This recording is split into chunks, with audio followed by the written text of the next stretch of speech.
අද 2019 දෙසැම්බර් 7 සිරසුරාදා සිරස්තල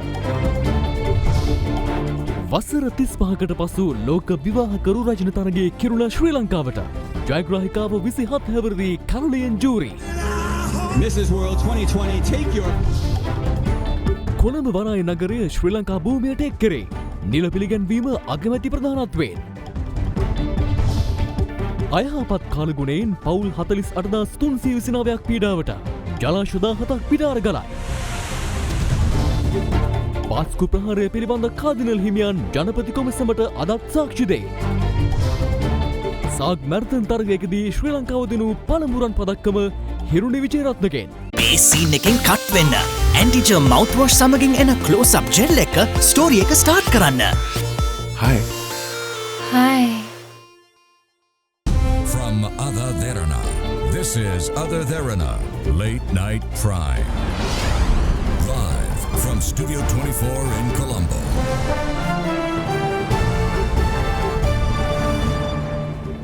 ආයුබෝවන් ඔබ මේක් වන්නේ අද දෙරණ රාත්‍රී 10 අපගේ ප්‍රධාන පුවත් විකාශය සමගින්. අමරිකාවේ ලාස් වෙගාස්හි පැවති 2020 ලෝක විවාහකරු රජන කිරුළ ශ්‍රී ලංකාවට හිමි කර දීමට කැරොලයින් ජූරිට හැකි වුණා. එම කිරුළ ශ්‍රී ලංකාව දිනාගන්නේ වසර 35කට පසුවයි. 27 හැවිරිදි එක් දරු මවක් වන කැරොලයින් වෘත්තීය නිරූපණ ශිල්පිනියක්. The Big Story.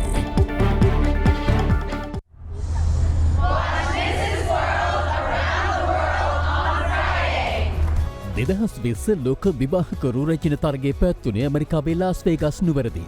ඒ සඳහා රටවල් 51ක් නියෝජනය කරමින් රූමතියන් එක්ව සිටියා. කැරොලයින් ජූරි ලෝක විවාහකරු රැජින තරගයට සුදුසුකම් ලැබුවේ පසුගිය ඔක්තෝබර් මාස පැවති ශ්‍රී ලංකා විවාහකරු රැජින තරගයෙන් පළමු ස්ථානය දිනා ගනිමින්.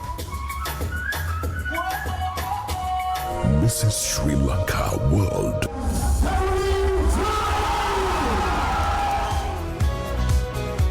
ලොව විවිධ රටවලින් පැමිණි රූමතියන්ගෙන් වෙස්ට්ගේට් ලාස් වේගස් රිසෝට් ඇන්ඩ් කැසිනෝ ශාලාව පිරි ඉතිරී ගියා.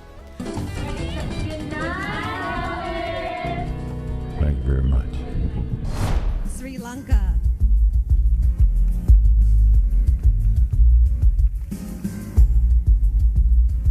In my childhood, I have suffered with my so many depression and I have tried to kill myself. As Mrs. Sri Lanka, I opened my own campaign called Be You. I teach the children to be yourself no matter what. If I be Mrs. World, I'll be able to continue my Be You campaign to the worldwide to help the children who are suffering from hate and depression. Thank you. තියුණු තරගයකින් පසුව අවසන් වටේට තේරීපත් වූ කැරොලයින් ලොව සෙසු තරගකාරණියන් පරාජයට පත් කළේ දශක කිහිපයකට පසු ලෝක විවාහකරු රැජින කිරුළ ශ්‍රී ලංකාවට දිනා දෙමින්. Is our brand new Mrs. World 2020. The new Mrs. World is Sri Lanka.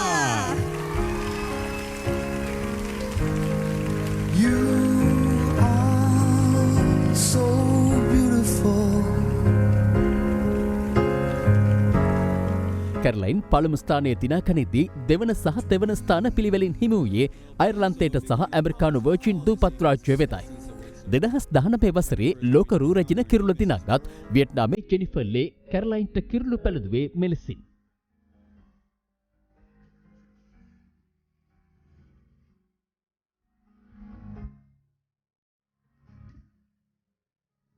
Mrs. World 2020 take your first walk. Ladies and gentlemen, Mrs. World 2020. Caroline and Jury. I'm ready to make proud of my motherland, Sri Lanka, and I really appreciate your wishes. Thank you so much once again. Please thank everyone who helped me to come here. 1992 වසරේ October මාස 8 වනදා උපන් කැරොලයින් සිව් හැවිරිදි දියණියකගේ මවක්. 1984 වසරේදී පළමු වරට පැවති ලෝක විවාහකරු රැජින තරගාවලිය ජයග්‍රහණය කිරීමට සමත් වුණේ රෝසි සේනානායක මහත්මියයි. ඒ අනුව මේ තරගයේ අවස්ථා දෙකක් හෝ ඊට වැඩි සංඛ්‍යාවක් දිනාගත් ලොව සිව්වැනි රාජ්‍යය බවට ශ්‍රී ලංකාව පත්වනවා. අද ශ්‍රී ලංකාවට සතුටු විය හැකි දවසක්. දෙවන වතාවටත් මේ පුංචි ශ්‍රී ලංකාව විශේෂම ලෝක විවාහක රූ රැජින තරඟය කිරුළ ලංකාවට ලබා ගැනීමට පුළුවන් වීම ගැන. ඒ ගැන මම කැරලයින්ට මගේ සුභාශංසනය පළ කරනවා වගේම ඇයට පුළුවන් මේ වසර පුරාවටම පුංචි ශ්‍රී ලංකාවට මහත් කීර්තියක් ලබා දෙන විදියට ඇගේ රාජකාරිය කරගෙන යන්න මගේ පූර්ණ සහයෝගය සහ සුභාශංසනය මම පළ කරනවා. මම සතුටටපත් වෙනවා දෙවන වතාවට අපිට ලංකාවට විවාහක රූ රැජින තරඟය ජයග්‍රහණය කරලා මේ කිරුළ ලබා ගැනීමට කැරලයින්ට පුළුවන් වීම ගැන. ඒ දවසෙත් තරගෙට ඉස්සෙල්ලා මම ඇයට කෙටි පණිවිඩයක් ඇරියා සුභාශංසනය පළ කරලා ඇයට මේක අනිවාර්යයෙන්ම කරන්න පුළුවන් කියලා. Ladies and gentlemen, Mrs. World 2020. Caroline and Jury. Sri Lanka. The big story. අමරිකාවේ සිට ශ්‍රී ලංකාවට කිරුළ පළඳන විට හිරුනි විජේරත්න නේපාලයේ සිට අප රට ජයග්‍රාහී මාවතකට ඔසවා තැබුවා. ඒ නේපාලයේ කත්මණ්ඩු නුවර පැවැත්වෙන සාක් ක්‍රීඩා උළෙලේ කාන්තා මැරතන් තරගයෙන් ශ්‍රී ලංකාවට පළමු වරට රන් පදක්කමක් හිමි කර දෙමින්. වසර 35ක දකුණු ආසියානු ක්‍රීඩා ඉතිහාසය තුළ ශ්‍රී ලංකාවට මෙතෙක් සිහිනයක්ව පැවති කාන්තා මැරතන් ඉසව්වේ රන් පදක්කම අද දිනේදී ශ්‍රී ලංකාවට හිමි කර දීමට හිරුනි විජේරත්න සමත් වුණා. අද උදැසන පැවති කාන්තා මැරතන් ඉසව්ව පැය 2යි මිනිත්තු 41යි තප්පර 24කින් නිම කළ හිරුනි විජේරත්න එම ඉසව්වේ රන් පදක්කම හිමි කරගත්තා. හිරුනි විජේරත්න සහභාගී වූ පළමු දකුණු ආසියානු ක්‍රීඩා උළෙල මෙයයි. ඒ අනුව දකුණු ආසියානු ක්‍රීඩා උළෙලක කාන්තා මැරතන් ඉසව්වේ රන් පදක්කම හිමි කරගත් පළමු ශ්‍රී ලාංකික ක්‍රීඩිකාව ලෙස හිරුනි වාර්තා අතරට එක්ුණා. ඊට අමතරව අද දිනේ ශ්‍රී ලංකා මළල ක්‍රීඩක ක්‍රීඩිකාවන් තවත් රන් පදක්කම් 5ක් හිමි කරගත්තා. එම රන් පදක්කම් 5ත් සමග මෙවර දකුණු ආසියානු ක්‍රීඩා උළෙලේදී ශ්‍රී ලංකා මළල ක්‍රීඩා කණ්ඩායම රන් පදක්කම් 15ක් හිමි කරගත් අතර ඉන්දියාව මළල ක්‍රීඩා ඉසව්වලදී හිමි කරගත්තේ රන් පදක්කම් 13ක් පමණයි. ඒ අනුව ශ්‍රී ලංකාව දකුණු ආසියානු ක්‍රීඩා උළෙලක මළල ක්‍රීඩා ඉසව්වලදී ඉන්දියාව අභිබවා ගියේ වසර 28කට පසුව වීම විශේෂත්වයක්. අද දිනේ නිමවන විට ශ්‍රී ලංකාව රන් පදක්කම් 32ක්, රිදී පදක්කම් 50ක් සහ ලෝකඩ පදක්කම් 76ක් සමගින් සමස්ත පදක්කම් 158ක් ලබාගෙන පදක්කම් සටහනේ තුන්වන ස්ථානයේ පසුවනවා. ශ්‍රී ලංකා භූමියට අලුතින් හෙක්ටයාර 269ක් හෙවත් වර්ග කිලෝමීටර 2.6ක් එක් කිරීම කොළඹ වරාය නගරයේ භූමියේදී අද නිල වශයෙන් සිදු කෙරුණා. ඒ අනුව හෙට සිට කොළඹ වරාය නගර භූමියේ ඉඩම් ව්‍යාපාර කටයුතු සඳහා බදු පදනම යටතේ ලබා දීමට ශ්‍රී ලංකා රජයටත් චීන සමාගමටත් අවස්ථාව හිමි වනවා.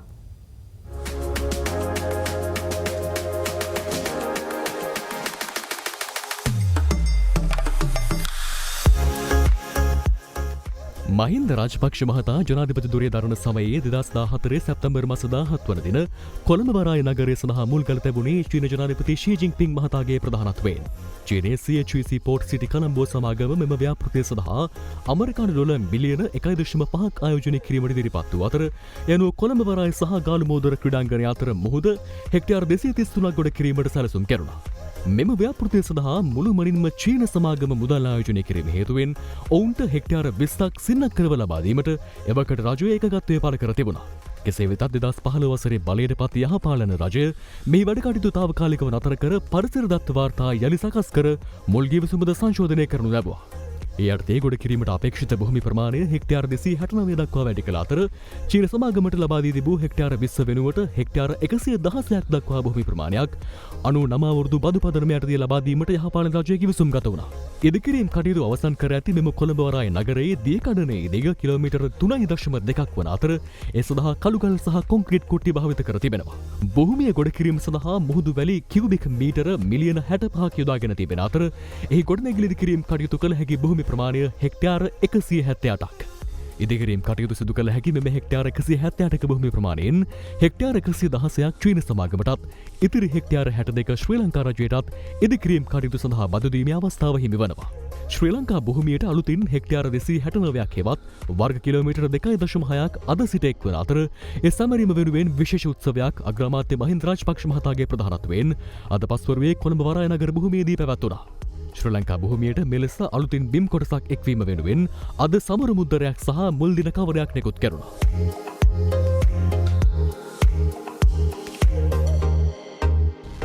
මෙම උත්සවයට සමගාමීව විශේෂ මල්විඩි සංදර්ශනයක්ද කොළඹ වරාය නගර භූමියේදී දක්නට ලැබුණා.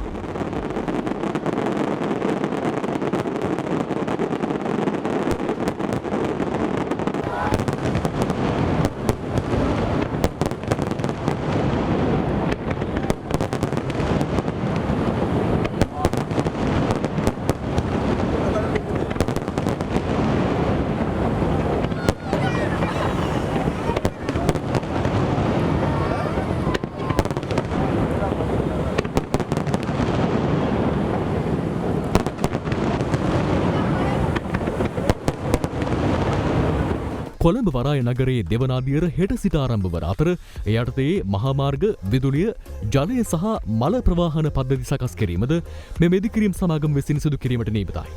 ඒ අනුව නාගරික සංවර්ධන අධිකාරිය යටතේ පැවරෙන භූමියේ ඉඩම් ශ්‍රී ලංකා රජය විසින් හෙට සිට ව්‍යාපාර කටයුතු සඳහා වෙන්දෙස කිරීමට අයිති හිමිවන අතර චීන රජයට හිමිවන හෙක්ටයාර 116ක භූමිය ඔවුන්ටද ප්‍රතිබදු දීමට අවස්ථාව හිමිවනවා.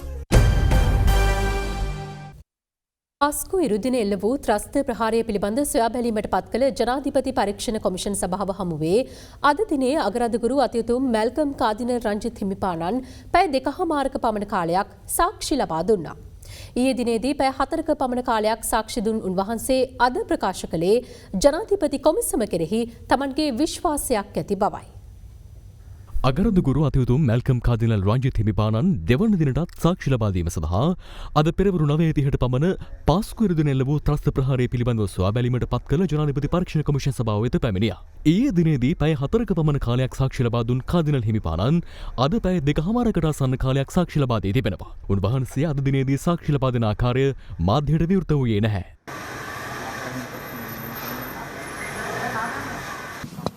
නෑ මුකුත් ප්‍රශ්නයක් නෑ. අපි අපේ සාක්ෂිය ඉදිරිපත් කරලා අපිට කියන්න තියෙන දේවල් අපි කොමිෂන් සභාවේ සභාපතිතුමා සහ අනිකුත් අය සමග අපේ දන්න කරුණු ටික බෙදාගත්තා. එච්චරයි.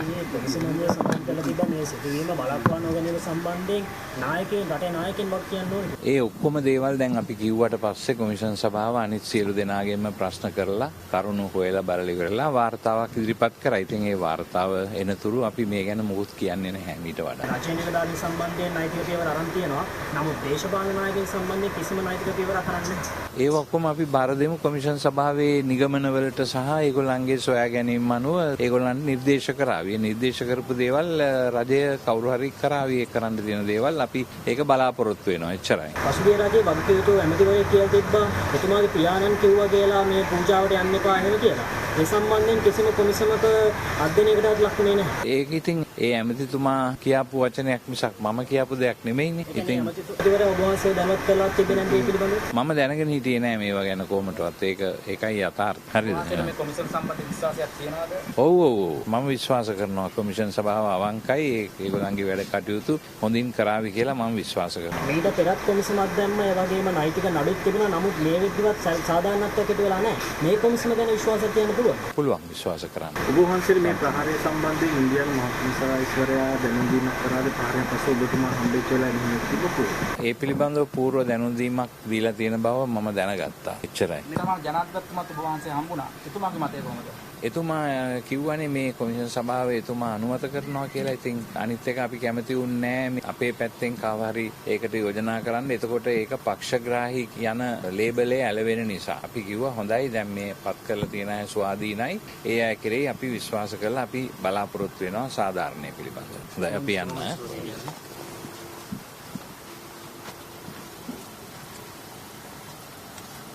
ගරු කාඩිනල් හිමිපාණන් එතුමාගේ සාක්ෂියේ ඉතිරි කොටස අද ලබා දීලා ඒ සාක්ෂිය අවසන් කෙරුවා. එම සාක්ෂිය ඊයේ දින දෙවන වකවානුවේ වගේම ඒක රහස්‍ය සාක්ෂියක් කොමිෂමට පමණක් සීමා වුණ සාක්ෂියක් වුණා. මම හිතන්නේ එතුමා හුඟක් වැදගත් කරුණු ගණනාවක් අද සාක්ෂියේදී හෙළිදරව් කෙරුවා. නැවත කැඳවීමක් කියනවා. කාඩිනල් හිමිපාණන්ගේ සාක්ෂිය අදින් අවසන් වුණා. එතුමා මින් ඉදිරියට සාක්ෂි දෙන්නේ නැහැ. නැවත කැඳවීමක් ලැබුවොත් කතෝලික සභාවේ පියතුමන්ලා කීප දෙනෙක් තව දිවුරුම් ප්‍රකාශ ඉදිරිපත් කරලා තියෙනවා. ඒ පියතුමන්ලා නැවත සාක්ෂි දීමට බලාපොරොත්තුෙන් ඉන්නවා කැඳවීමක් ලැබුණොත්. ශ්‍රී ලංකාව යහපත් රටක් බවට පත් කිරීමට නම් නීතිය නිසි ලෙස ක්‍රියාත්මක කළ යුතු බව කෝට්ටේ රජමහා විහාරස්ථානයේ විහාරාධිපති පූජ්‍ය අලුත්නුවර අනුරුද්ධ හිමියන් පවසනවා. උන්වහන්සේ මේ බව ප්‍රකාශ කළේ ජනාධිපති ගෝඨාභය රාජපක්ෂ මහතා අද එම විහාරස්ථානයට පැමිණි අවස්ථාවේදී. අද පස්වරුවේ කෝට්ටේ රජමහා විහාරස්ථානයේ වෙත පැමිණි ජනාධිපති ගෝඨාභය රාජපක්ෂ මහතා විහාරාධිපති පූජ්‍ය අලුත්නුවර අනුරුද්ධ හිමියන් බැහැදොටුවා. ඉතින් අද මම කිසි දෙයක් කියන්නේ අප්‍රමාදෝ අමත පද අප්‍රමාදීව කටයුතු සිද්ධ කළොත් ලෝකෙ අමරණීය කෙනෙක්.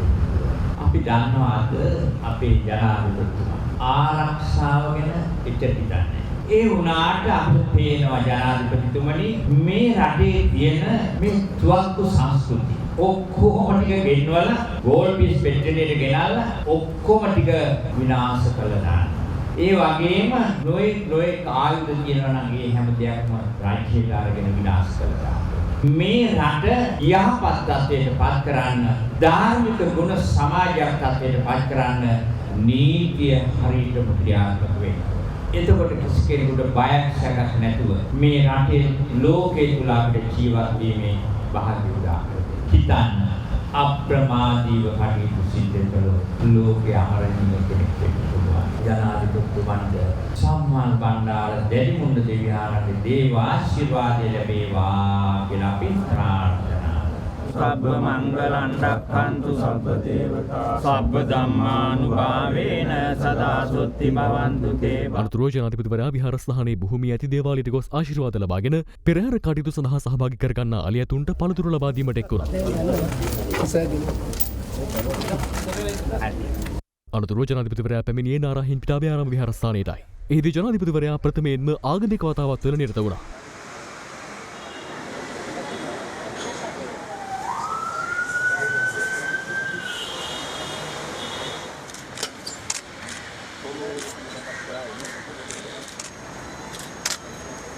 ඉන්නතුරු ජනාධිපතිවරයා විහාරාධිපති පූජ්‍ය මුරුත්තෙට්ටුවේ ආනන්ද හිමියන් බැහැදක ආශිර්වාද ලබා ගත්තා.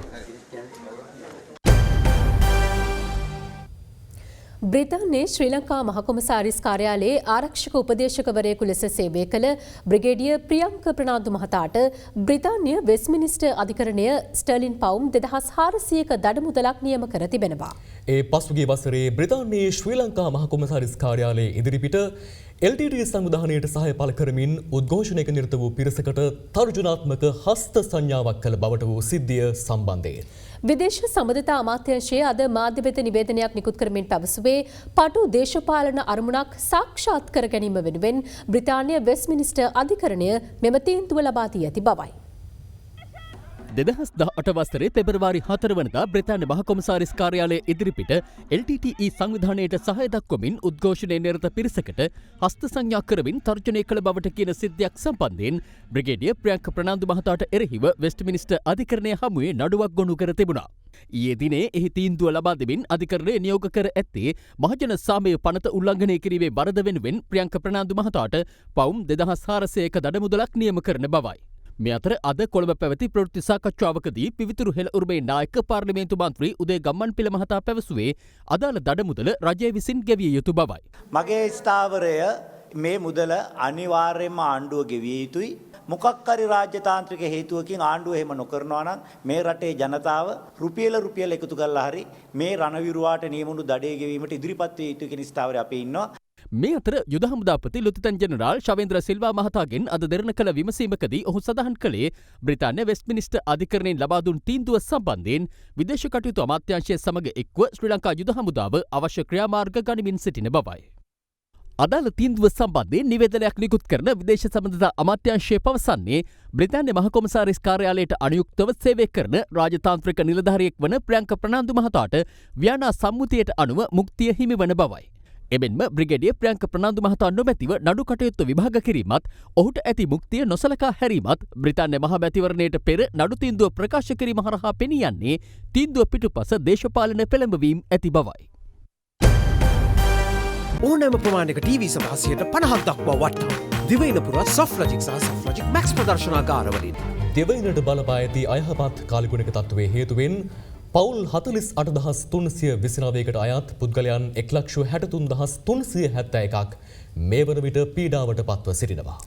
කාල්ගුණ විද්‍යා දෙපාර්තමේන්තුව පැවසුවේ උතුරු මැද නැගෙනහිර සහ ඌව පළාත්වල පවතින වැසි තත්ත්වය ඉදිරි දින කිහිපය තුළ තරමක් වැඩි විය හැකි බවයි. ගත වූ පැය 24ක කාලය තුළ දිවයිනේ ප්‍රදේශ කිහිපයකට තද වැසිය දැහැරුණා. රාජාංගනය දැදුරු ඔය අංගමූ ජලාශ මෙන්ම කලාවෙව නාච්චදූ වැව ඇතුළු ජලාශ 17ක මේ වන විට වාන්දුරට විවෘත කර ඇති අතර මේ හේතුවෙන් 5 දින රසක් ජලයෙන් යට වී තිබුණා.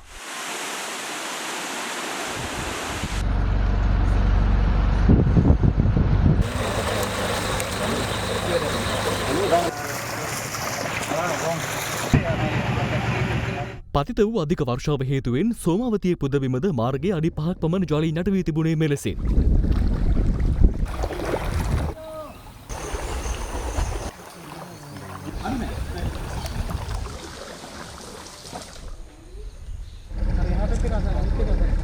මේ අතර නාච්චදුව වැවෙහි වාන්දුරට 6ම විවෘත කර ඇති අතර මේ හේතුවෙන් මල්වතුවේ පිට අර ගැලීම නිසා අනුරාධපුරයේ පූජා නගරයේ පහත් දිම් ජලයෙන් යටව තිබුණා.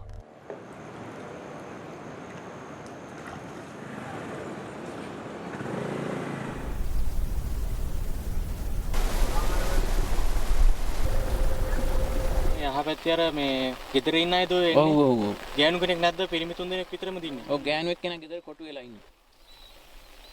බලද්දි මේ තාත්තා තනියම වතුර වැඩි වෙලා ගේ ඇතුළේ වතුර යනවා.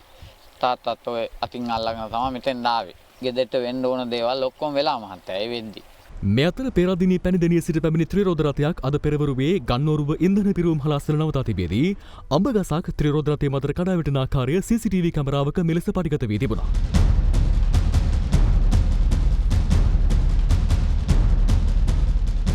අපොස සාමාන්‍ය පෙළ විභාගය සඳහා පෙනී සිටින ශිෂ්‍යාවක් විභාග මධ්‍යස්ථානයේ වෙත යන අතර වාරයේ මෙම අනතුර සිදුව ඇති අතර අනතුරින් එම ශිෂ්‍යාව සහ ඇගේ පියා සුළුතුවාල ලැබුවා. එකපාරටම සද්දයක් වගේ ආවා. එතකොටම මං දන්න එළියට මං පැන්නා. අප්පච්චිත් ගිහින් වැටිලා හිටියේ. අප්පච්චිට ටිකක් තුවාල තිබ්බා. හිතට ධෛර්යය අරන් ඕලෙවල් මම හරි ලිව්වා. බණ්ඩාරවැල හීල්ලුවේ ප්‍රධාන මාර්ගයේ තන්තිරිය ප්‍රදේශයේ පිහිටි වාහන පින්තාරු කිරීමේ ස්ථානයක් අදාළියම නායාමට ලක්ව තිබුණා.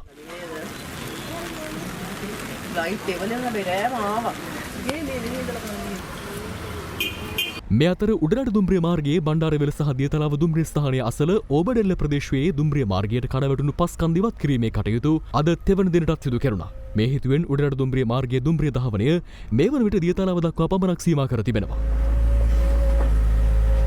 බදුල්ල මහියංගනයේ මාර්ගයේ දුන්හිඳ බැඳවංගු ආසන්නයේ මාර්ගයේ ඉහළින් තිබූ කඳුවැටිය ඊ රාත්‍රියේ 11ට පමණ නායාමට ලක් වුණා. මේ හේතුවෙන් මාර්ගය සම්පූර්ණයෙන්ම වැසී ගිය අතර අද දහවල් වන විට මාර්ගයේ එක් මන්තිරුවක් ගමනාගමනය සඳහා විවෘත කෙරුණා. කෙසේ වෙතත් අදත් වැසිපතිත වූහොත් ඉතුරු කොටසද නායාමේ අවදානමක් පවතින බව ඉංජිනේරුවන් පවසනවා. පාර අවදානය මොන තත්ත්වද සම්පූර්ණ වාහනවල කියලා කියන්න බෑ. මේක වංගුත් එක තියෙන නිසා අතරට මේ වාහන බලාපොරොත්තුවක් තියෙනවා. වැස්සුත් මේ අපිට වහන්න වෙනවා ඒක. පවතින අධික වර්ෂාවත් සමග වැලිමඩ නගරයේ සති පොලාසල වැලිමඩ රෝහල් කන්ද නායාමට ලක්වීමෙන් පැවතීම නිසා වැලිමඩ උඩුපුස්සැලාව මාර්ගයේ මස්ථානින් වසා දමා තිබෙනවා.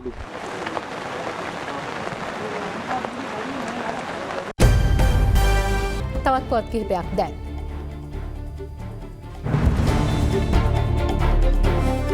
දිවයින පුරා සිදු කෙරෙන පරිසර පිරිසිදු කිරීමේ වැඩසටහන් වලට සමගාමීව කොළඹ රිජ්වේ ආරා ළමා රෝහල සහ පරිසරය පිරිසිදු කිරීමේ වැඩසටහනක් අද පෙරවරුවේ පැවැත්වුණා. ඒ බස්නාහිර පළාත් ආණ්ඩුකාර සීතා අර්මේපොළ මහත්මිය සහ රෝහල් අධ්‍යක්ෂ වෛද්‍ය විජේසූරිය මහතාගේ ප්‍රධානත්වයෙන්.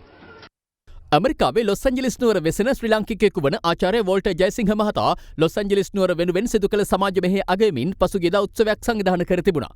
එහිදී ඒ මහතා තම ඇගයීම වෙනුවෙන් ලොස් ඇන්ජලිස් නුවර ශ්‍රී ලාංකිකයන් වෙනුවෙන් දිනයක් වෙන් කරන ලෙසට කළ ඉල්ලීමකට අනුව ලබන වසරේ සිට අගෝස්තු 17 වනදා ලොස් ඇන්ජලිස් නුවර වැසියන් ශ්‍රී ලාංකිකයන්ගේ දිනය සමරනු ඇති. ජපානයේ පැවති 15 වන ජාත්‍යන්තර ජල රොකට් තරගයේදී රටවල් 13ක තරගකරුවන් 80ක් අභිබවමින් ප්‍රථම ස්ථානයේ ජයගත් මහනුවර ශ්‍රී චන්දානන්ද බෞද්ධ විද්‍යාලයේ යූජී දිදුල ආදිත්‍ය ශිෂ්‍ය ඇතුළු අනෙකුත් තරගකරුවන්ට උපහාර දැක්වීමේ උළෙලක් ආතසී ක්ලාක් මධ්‍යස්ථානයේදී අද පෙරවරුවේ පැවැත්වුණා. ජාත්‍යන්තර ජල රොකට් තරගයකදී ශ්‍රී ලංකාව අඛණ්ඩව ප්‍රථම ස්ථානයේ දිනු 3 වන අවස්ථාව මෙයවීම විශේෂත්වයක්. අපේ පුහුණුවීම් කටයුතු කරේ ජේ.කේ සූර්යාච් එතුමන්ටත් ගොඩක් ස්තුතිවන්ත වෙනවා. එතුමාගේ කැපවීම නිසා තමයි අද ශ්‍රී ලංකා කණ්ඩායම මෙතන ඉන්නේ. ජාත්‍යන්තර තරගයේත් හොඳ තරගයක් තිබ්බා. ඉතින් අපි ඒකට තරම් කළා ටීම් එකක් වශයෙන් එකමුතුව කටයුතු කරපු හින්දා අද අපිට මේ ජයග්‍රහණය අත්කරගන්න හැකියාව ලැබුණා. ජාතික රණවිරු බලකායේ නිලධාරීන්ගේ සහ සමාජිකයන්ගේ මූලිකත්වයෙන් හෙනරාජ තෛලයේ රාජතරංගනී තෛලයේ ඇතුළු මහානුභාව සම්පන්න තෛලයන් 6ක් සිදිබේ කටයුත්තක් සියඹලාණ්ඩුව බුද්ධම විහාරස්ථානයේදී ඊයේ පැවැත්වුණා. මහා සංඝරත්නය සහ දිවයිනේ විවිධ ප්‍රදේශවලින් පැමිණි පාරම්පරික වෛද්‍යවරුන්ගේ ප්‍රධානත්වයෙන් වසර 500කට පමණ පසුව මෙම තෛලයන් සිදීමට පියවරගෙන තිබීම විශේෂත්වයක්. ගල් වැලි සහ පස් සඳහා ප්‍රවාහන බලපත්‍ර අහෝසි කිරීම දීර්ඝ කරන ලෙස ඉල්ලමින් අකුරැස්ස වැවිලි කර්මාන්ත සහ ඉදිකිරීම් සැපයුම් කරුවන්ගේ එකමුතුව අකුරැස්ස නගරයේදී අද රථවාහන පෙළපාලියක් පැවැත්වුවා. මාත්‍යෝ මේ බලපත්‍රය ගන්න රුපියල් 3600ක් දීලා මේ බලපත්‍රයට රජයට යන්නේ රුපියල් 345 පමණයි. මේකට අතරමැදියෝ ගන්නෝ රුපියල් 3200ක්. බුදු මාත්‍යෝ මේ පෝමිට් එක අද දිනේට විතරයි අපි දාලා ගේන්නේ. අද මේ ලොරිය කැඩුනොත් අතරමඟ නතර වෙනවා. හෙට පෝමිට් එක ලොරිය හදාගත්තම ගෙදරට ලොරිය ගේන්න වෙන්නේ. ආයි 3500ක් දීලා හෙට පෝමිට් එකක් ලියාගෙන තමයි ලොරිය ගේන්න වෙන්නේ. එතකොට වැලි ලොරියකින් රුපියල් 7000ක් වැඩි වෙලා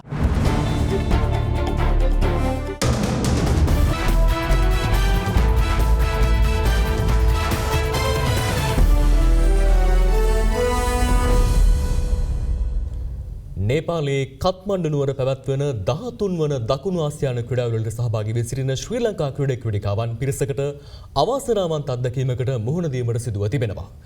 ඒ ක්‍රීඩකයන් 13 දෙනෙකුට ඩෙන්ගු උණ රෝගය වැළඳීම හේතුවෙන් ඩෙංගු උණ රෝගය වැළඳුණු ක්‍රීඩකයන් 13 දෙනා අතරින් 7 දෙනෙකුට ශ්‍රී ලංකාවේදී මෙම රෝගී තත්ත්වය වැළඳී ඇති බව වෛද්‍ය පරීක්ෂණවලින් තහවුරු වී තිබෙනවා. ලංකාවෙන් ආවට පස්සේ තමයි අතන ඩෙන්ගු රෝගී ක්‍රීඩකයන් අඳුනාගත්තේ. උණ රෝගයත් එක්ක බලනකොට මෙහි පරීක්ෂණ මගින් තමයි ඩෙන්ගු රෝගය කියලා හඳුනාගත්තේ. ඊට අමතරව නේපාලයේදී තවත් ක්‍රීඩකයන් 6 දෙනෙකුට ඩෙංගු උණ රෝගය වැළඳී රෝහල් ගත කර ඇති අතර ඉන් සිව් දෙනෙක් තවමත් නේපාලයේ කත්මණ්ඩු නුවර රෝහලක නේවාසිකව ප්‍රතිකාර ලබනවා. ඒ අතරට ඊයේ කාන්තා මීටර 100 සහාය දීමේ ඉසව්වේ රන් පදක්කම දිනු ශ්‍රී ලංකා කණ්ඩායමේ ක්‍රීඩිකා අමාෂා සිල්වාද ඇතුළත්. ඊයේ රාත්‍රියේ අමාෂා තරඟයට සහභාගී වෙලා දුවල වෙලා රම්පදක්කම අරගෙන අපහසු තත්ත්වයෙන් හිටියේ. රෝග තත්ත්ව උත්සාහ නිසා අපි රෝගගත කරා. අද උදෑසන වෛද්‍ය වාර්තා වලින් හෙළිදරව් වුණා එයාට රෝගේ වැළඳලා තියෙනවා කියලා. ඊට අමතරව පාපන්දු ක්‍රීඩිකාවක් ටිකක් අමාරු වෙලා දැඩි සත්කාරයකට ඇතුළත් කරන්න සිද්ධ වුණා. ඒ ක්‍රීඩිකාවත් ඇත්තටම දැන් යහපත් තත්ත්වයට පවතිනවා. කෙසේ වෙතත් නේපාලයේ වෛද්‍යවරුන් රෝගීන් කළමනාකරණය කරන ආකාරය පිළිබඳ සැහැීමකට පත්විය නොහැකි බැවින් ශ්‍රී ලංකා වෛද්‍යවරයෙකුගේ උපදෙස් මත මේ වන විටත් ප්‍රතිකාර සිදු කරනවා. අසාධ්‍ය තත්ත්වයේ පත්වුණු ක්‍රීඩිකාවගේ ඇත්තටම කළමනාකරණය නේපාලයේ වෛද්‍යවරුන්ගේ කළමනාකරණයත් එක්ක අපි එච්චර සතුටු වුණේ නැහැ. මොකද ඒගොල්ලන්ගේ කළමනාකරණ විදිය ශ්‍රී ලංකාවේ කළමනාකරණ විදියට සාපේක්ෂව වෙනස්. ඒක නිසා අපි උපදෙස් පැතුවා ශ්‍රී ලංකාවේ වෛද්‍යවරයෙක්ගෙන්. මෙලෙස ඩෙංගු රෝගය වැළඳුණු ක්‍රීඩකයන් 13 දෙනා අතරින් 12 දෙනෙක්ම ක්‍රීඩා උළෙලට සහභාගී වීමට පෙර සුගතදාස ක්‍රීඩා සංකීර්ණයේ නේවාසිකාගාරයේ රැඳී සිට ඇති අතර ඔවුන්ට එහිදී මෙම රෝගය වැළඳෙන්නට ඇතැයි සැකපල කරනවා. කල්පනා කරන මේ එකම ස්ථානයකින් තමයි සියලුම ක්‍රීඩකයන්ට ඩෙංගු රෝගය වැළඳෙන්නේ නැත්තේ කියලා. බහුතරයක් ක්‍රීඩකයන් හිටියේ සුගතදාස ක්‍රීඩා සංකීර්ණයේ හෝටලේ. ඒ හෝටලේ ආශ්‍රිතව හිටපු සාක් සංස්ථේ ක්‍රීඩකයන් 12 දෙනෙකුට ඩෙංගු රෝගය වැළඳලා තිබුණා. මෙවැනි මාරාන්තික රෝගී තත්ත්වයන්ගෙන් ක්‍රීඩකයන් ආරක්ෂා කර ගැනීමට බලධාරීන්ගේ අවධානය මීට වඩා යොමු විය යුතු බව අපගේ විශ්වාසයයි. ඒත් සමගින් අද දින රාත්‍රී 10 ප්‍රධාන පුවත් ප්‍රකාශය නිමවට පත් වෙනවා. සුබ රාත්‍රියක්.